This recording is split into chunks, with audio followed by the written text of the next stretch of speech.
para mais um Encontro em Geografia. Meu nome é Joyce. Hoje a temática é um pouquinho diferenciada dos últimos encontros que tivemos, mas antes de iniciarmos, prestem atenção. Acesse o Google Classroom, realize atividade, envie atividade e aí, ok, sua presença foi garantida. E agora vamos retomar para dar uma abordagem um pouquinho mais ampla dos principais problemas, ainda na continuação do veículo ambiental, só que agora com foco mais vinculado e direcionado para o aspecto urbano.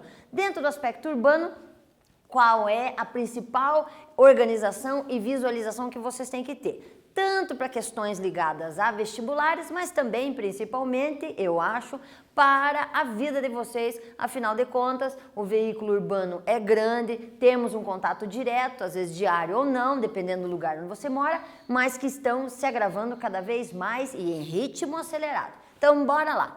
Para isso, vamos observar o objetivo de hoje, que é dimensionar os principais problemas ambientais urbanos que estão se verificando na atualidade.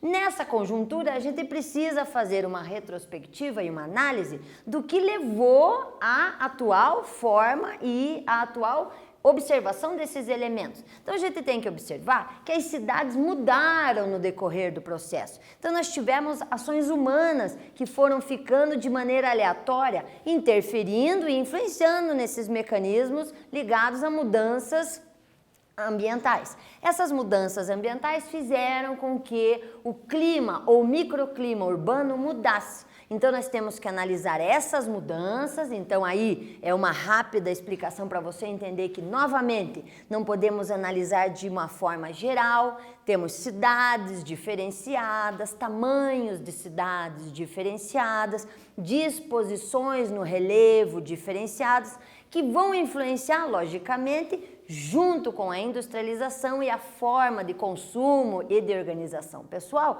na sistemática do meio ambiente dentro do aspecto urbano. Então, dentro dessa caracterização, espero que fique claro a vocês por que coloquei esta imagem. Nessa imagem nós temos algumas reflexões a fazer sobre questões ligadas ao trânsito, questões ligadas à coleta de lixo e ao jogar lixo de maneira indiscriminada. Então aqui nesta imagem mesmo temos várias reflexões a fazer. Veja que aqui estamos no ambiente urbano, um viaduto, aqui o lixo jogado de maneira indiscriminada, sem separação nenhuma, e as pessoas aqui fazendo coleta de uma maneira também precária, sem nenhum tipo de proteção, cientes de que sabemos que tem a vinculação de vários animais e possibilidade de transmissão de doenças.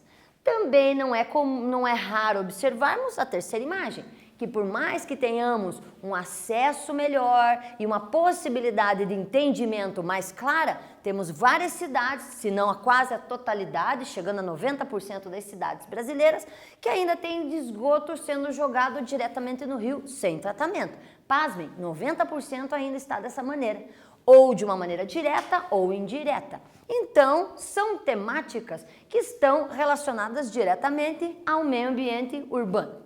Aí, para a gente entender bem, vamos promover uma conceituação do que seria um problema urbano de meio ambiente. Então, seria um trauma ecológico ligado a um impacto ambiental, que resultaria de uma ação antrópica sobre o meio. O que seria esse antrópico? O ser humano. Como é que o ser humano agiu e o que ele executou e que fez essa modificação impactar e traumatizar o meio ambiente daquele lugar. Nesse momento, temos que ter a avaliação de que este impacto ele pode ser também natural. Por quê? Vamos pensar em outras metodologias, outras formas de funcionamento do planeta que também são agressivas. Eu coloquei aqui o exemplo de um vulcão. Um vulcão, ele entra em erupção, automaticamente vai expelir gases, vai ter a lava. Isto vai causar impacto. Esta impactação pode fazer mudanças traumáticas no lugar. Então, quando falarmos em problemas ambientais, nós temos que ter essa diferenciação. Temos questões ligadas ao natural e temos questões ligadas ao homem. Nisso, busco uma questão de legislação. Nós temos uma normativa em que a CONAMA, que é o Conselho Nacional do Meio Ambiente, em 1986, escreveu que impacto ambiental é qualquer alteração das propriedades físicas, químicas e biológicas do meio ambiente causado por qualquer forma de matéria ou energia resultante das atividades humanas que, direta ou indiretamente, afetam 1. A saúde, a segurança, o bem-estar da população. 2. As atividades sociais e econômicas. 3. A abiota. 4. As condições estéticas e sanitárias no meio ambiente. E 5. A qualidade dos recursos naturais. Isso está na legislação para que a gente entenda a amplitude quando falamos em problema ambiental. Para a gente fechar esse primeiro bloquinho, vamos executar uma atividade, só que diferentemente das últimas aulas, eu dei uma mudadinha. Aqui vocês devem marcar a alternativa que não, observem, não representa uma forma de detenção do avanço das mudanças climáticas. Então vamos reler. As mudanças climáticas estão ocorrendo e já é possível notar algumas modificações que provavelmente relacionam-se com a ação do homem. Assim sendo, são necessárias ações urgentes para que o nosso impacto no meio ambiente seja reduzido. Analise as alternativas abaixo e marque aquela que não indica uma forma de deter o avanço das mudanças climáticas. Letra A. Realizar técnicas na agricultura para evitar a emissão de carbono. B. Criar programas de reflorestamento, principalmente em áreas urbanas. C. Aumentar o uso de combustíveis fósseis. D. Realizar frequentemente a regulagem dos carros. Marque a alternativa que não vai fazer estas mudanças climáticas acontecerem. Vamos fazer adequadamente? Volto já já.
E aí, pessoal, vamos verificar se vocês adequadamente responderam. É a alternativa C. Aumentar o uso de combustíveis fósseis. Então, largamente discutido na mídia e pessoalmente, tenho certeza que vocês escutaram que um dos grandes vilões para mudanças climáticas e problemas ligados ao meio ambiente é a emissão e a utilização de combustíveis fósseis. Então, aumentar o uso de combustíveis fósseis, por favor, não marquem como sendo possível, e sim incorreto. Não faz nenhuma melhoria para os nossos problemas ambientais. Na continuação, vamos elencar alguns problemas destacados como sendo urbanos ligados ao meio ambiente. Então são eles os vários tipos de poluição, sonora, do solo, da água, visual e do ar, resíduos sólidos, então lixo, o esgoto, enchentes, inversão térmica, ilhas de calor e chuva ácida. Esses foram elencados. Claro que tem a questão do efeito estufa, mas abordaremos na sequência para não ficar muito repetitivo. Então, estes nós vamos ver um a um quais itens serem destacados. Vamos começar primeiro pensando o que provocou todos esses problemas. Então, como causa dos problemas urbanos, nós vamos ter a evolução industrial, a produção de gases poluentes pelas indústrias. Logicamente, essa evolução de toda a situação industrial é alicerciada pela situação da evolução do capitalismo e consequente evolução da globalização, que vai representar um aumento expressivo nos tipos de urbanização e na concentração de todas as atividades urbanas. E, logicamente, para que isso aconteça, tanto capitalismo, globalização e, por consequência, urbanização, nós teremos um aumento populacional que vai literalmente ser subsidiado pela rapidez com que isso aconteceu. Você pode dizer, não, professora, foram mais de 200 anos. Mas por mais que você pense em 200 anos, avaliando o quesito de modificação e as políticas ambientais executadas, percebe-se que elas sempre ficaram aquém, elas sempre ficaram atrás. Então, não conseguiram acompanhar. Talvez essa seja a principal problemática. Esse item não acompanhou os anteriores. Por isso, nós temos como causas de problemas urbanos. Aí vamos começar, item a item. Primeiro, a poluição atmosférica. A palavra poluição, puxando um pouquinho da sua origem, vem do latim e ela significa manchar, sujar. Dentro desse quesito, então, seria a mancha ou o sujar da atmosfera, logicamente, através de gases tóxicos, que podem ser partículas sólidas no ar. Isso, normalmente, a partir da forma da trajetória da industrialização no decorrer dos séculos, literalmente foi maior pela queima de combustíveis fósseis. Para a gente organizar esse raciocínio, visando a poluição atmosférica, vamos fazer uma atividadezinha agora. É uma questão do Enem 2011, observem a formatação da questão, vejam o texto amplo para que vocês leiam, não tenham preguiça, leiam com atenção, separando as palavras que vocês não têm entendimento, sublinhem alguma palavra que ficou aquela situação de não tenho certeza, procure no dicionário e volte para refazer a questão. Um dos processos usado no tratamento do lixo é a incineração, que apresenta vantagens e desvantagens. Em São Paulo, por exemplo, o lixo é queimado em altas temperaturas e parte da energia liberada é transformada em energia elétrica. No entanto, a incineração provoca emissão de poluentes na atmosfera. Uma forma de minimizar a desvantagem da incineração destacada no texto é, então vocês devem marcar a alternativa correta. Letra A, aumentar o volume de lixo incinerado para aumentar a produção de energia elétrica. B, fomentar o uso de filtros nas chaminés e incineradores para diminuir a poluição do ar. C, aumentar o volume do lixo para baratear os custos operacionais relacionados ao processo. Ou ainda a letra D, fomentar a coleta seletiva de lixo nas cidades para aumentar o volume de lixo incinerado. Marque a alternativa correta, volto já já.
Então vamos lá, pessoal, vamos ver se vocês marcaram adequadamente a alternativa B. Por que não é o A? Aumentar a quantidade de lixo, gente? Não.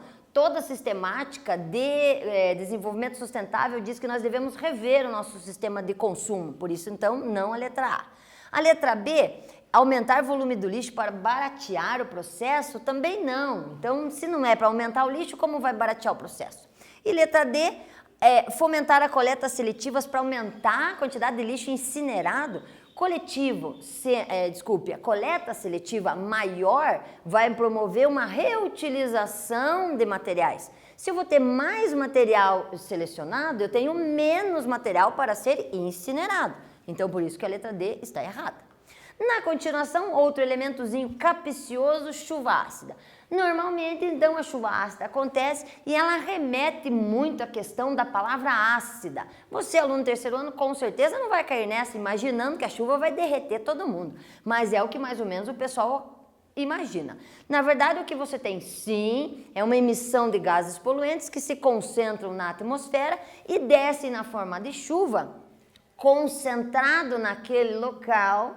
Isso muitas vezes remete a um erro de conceito, imaginando que a emissão dos poluentes vai se distribuir pelo globo e vai cair chuvaço em todos os lugares.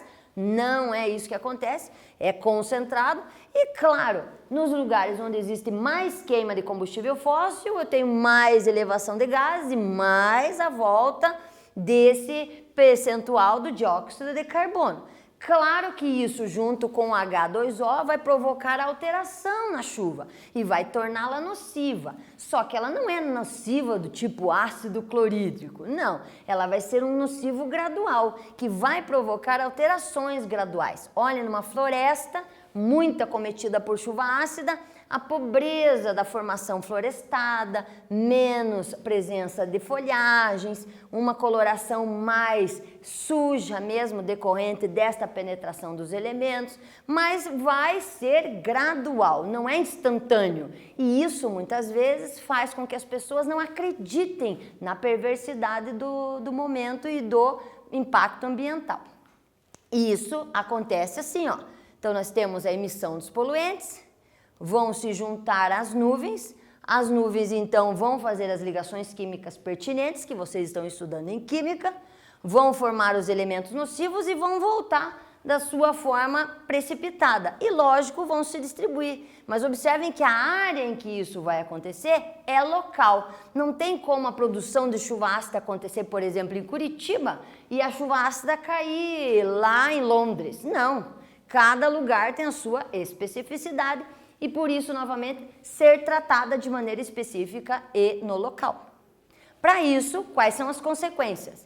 Para a saúde, liberação de metais pesados, principalmente nos rios e no solo, provocando aquelas alterações. Corrosão de materiais construídos, então nós percebemos estruturas danificadas como estátuas, prédios, a parte superior das casas. Lógico, a acidificação dos lagos, temos que administrar mais produtos químicos para limpar a água. Destruição das florestas e, obviamente, destruição das lavouras, que muitas vezes são folhosas e muito suscetíveis a danos locais. Para que a gente feche esse bloquinho, mais uma atividade. Vamos fazer uma atividade ligada ao momento histórico desse período ambiental aqui. É uma atividade da PUC, eu dei uma adaptada para ficar mais fácil para vocês executarem rapidinho aí. Então, dentro dos monumentos históricos e outras construções, são atingidos pelo fenômeno que ocorre especialmente nas grandes cidades, nas quais existe grande concentração de indústrias, veículos automotores ou ainda se localizam indústrias termoelétricas. A lacuna acima, ou seja, esse espaçozinho aqui, é corretamente preenchido com letra A, inversão térmica, B, aurora boreal, C, chuva ácida, D, cinza vulcânica. Veja que é uma atividadezinha fácil, caiu na PUC do Paraná e você vai tirar de letra. Voltamos já.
voltamos, tenho certeza que vocês acertaram. Se não acertaram, olhe, sinceramente, hein, por favor.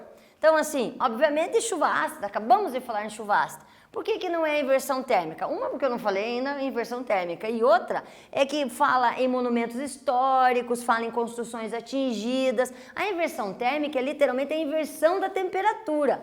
Altera, mas dentro de um padrão construção, não vai provocar alteração visual. Então, não é a inversão térmica. A aurora boreal é aquela situação dos dois extremos do planeta, onde existe a maior concentração e entrada de gases, permitindo maior luminosidade, e você vê várias nuances do espectro prismático da luz solar. Então não pode ser a aurora boreal. E cinzas vulcânicas não pode ser algo local, porque cinza vulcânica altera assim as construções, mas tem que ser alguma coisa muito pontual nos lugares que tem vulcão. E nós não especialmente falamos desses lugares.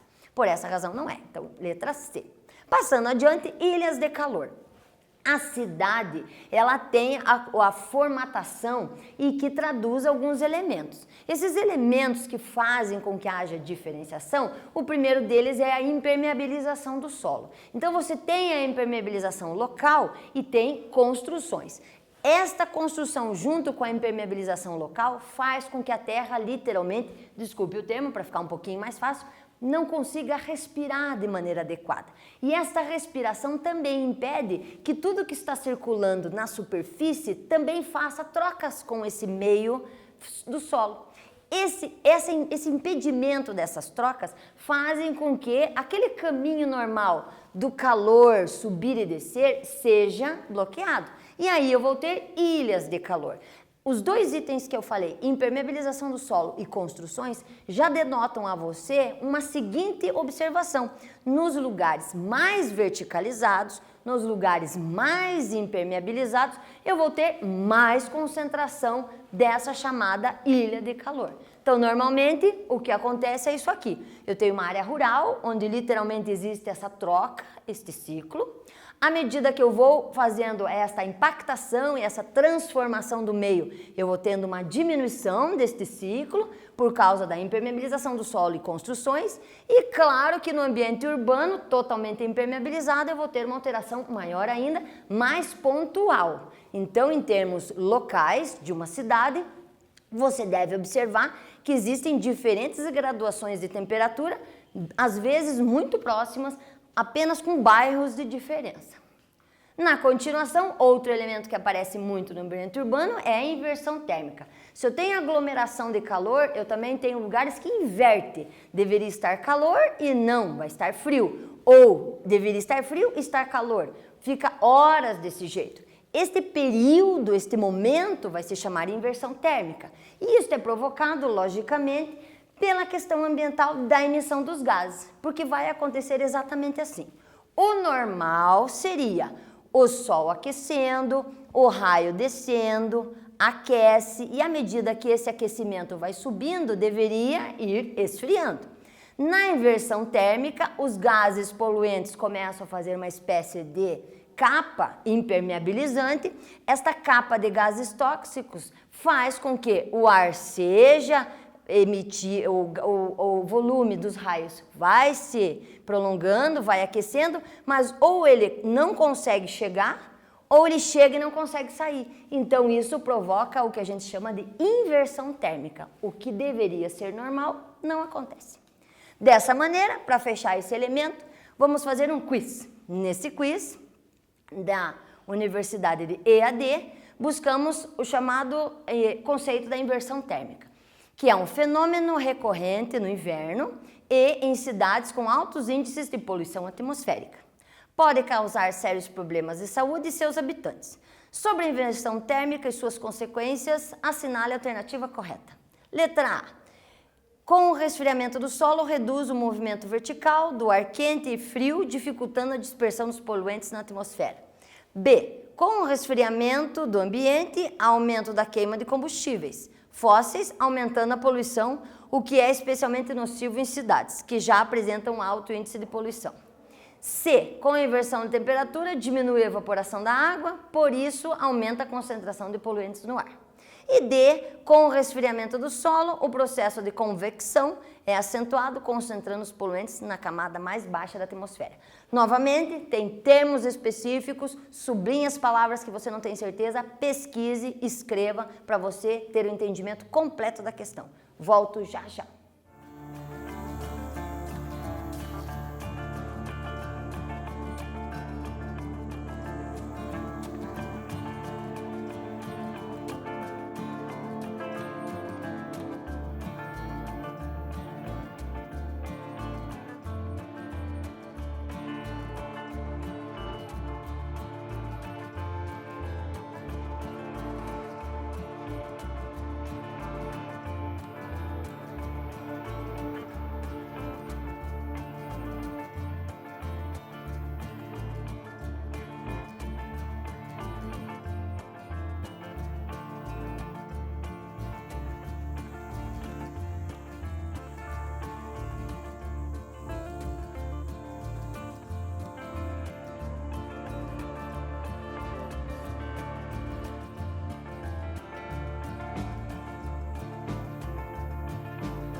Então, bora lá ver se vocês marcaram a atividade corretamente. Letra A, não é a letra B, porque logicamente o resfriamento do ambiente não vai provocar aumento na queima.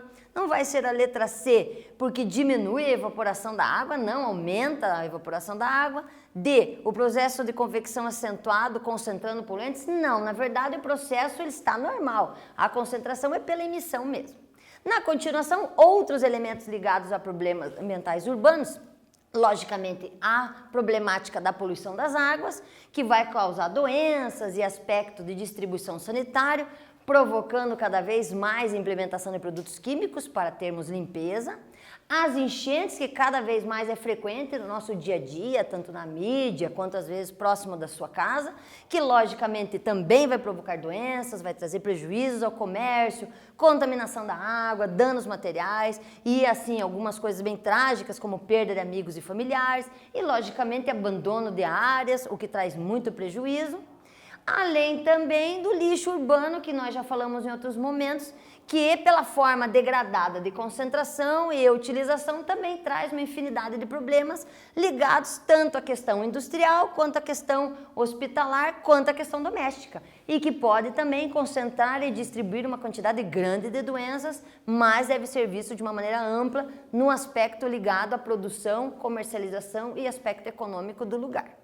Para fechar esse bloquinho, vamos então fechar com uma questão da Unicamp, que eu acho deverasmente ótima, para que vocês pensem um pouquinho sobre o mundo chegou a 7 bilhões de pessoas em 2011. Nossa espécie já ocupa tanto espaço com plantações, cidades, estradas, poluição e lixo, que, para alguns cientistas, entramos em um novo período geológico, o Antropoceno. As atividades humanas já seriam a forma mais relevante para moldar a superfície da Terra. Alimentar, dar conforto a toda essa gente pode exaurir os recursos naturais. Isso foi um elemento tirado da revista Época em 2011, chamado Planeta dos Humanos.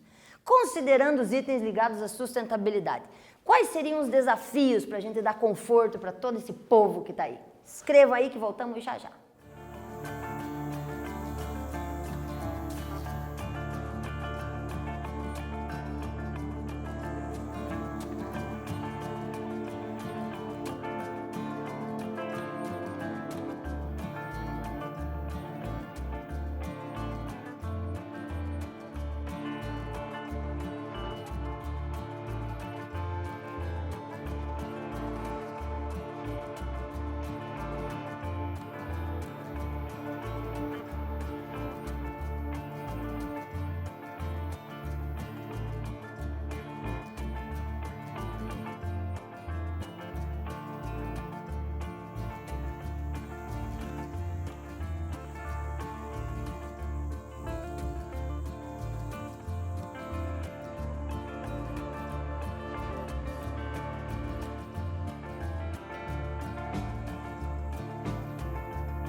Então, alunos, logicamente, dentro do conceito de organização de texto, quais seriam alguns itens que nós podemos ressaltar?